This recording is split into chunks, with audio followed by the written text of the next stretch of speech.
Hello അസ്സലാമു അലൈക്കും. മൂത്തമ്മ തിരുമ്പിനോടത്തുനിന്ന് മൂത്തമ്മക്ക് നെഞ്ഞിവേദന ആയി.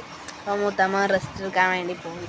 അപ്പോൾ ഷാമിലിയാക്കതാ മൂത്തമ്മ അവിടെ തിരുമ്പി വെച്ചിന്ന് ഒലമ്പിയിട്ടില്ല.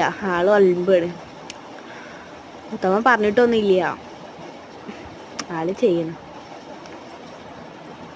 പെൺകുട്ടികൾ തന്നെ വേണമെന്നൊന്നുമില്ല, ആൺകുട്ടികളായാലും മതി.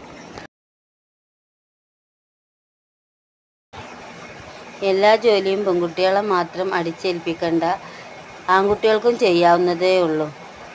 ഞാനൊരു 5 മിനിറ്റ് പോയി കിടന്നതാണ്. അപ്പോൾ വന്നു നോക്കിയപ്പോൾ കൊണ്ട് മോൻ തിരുമ്പിയത് തോരയിടണം. പിന്നെ ഇന്നത്തെ കാലഘട്ടത്തിൽ എല്ലാ ജോലിയും ആണിനും പെണ്ണിനും ഒരുമിച്ച് ചെയ്യുക, ഒത്തൊരുമയോടെ.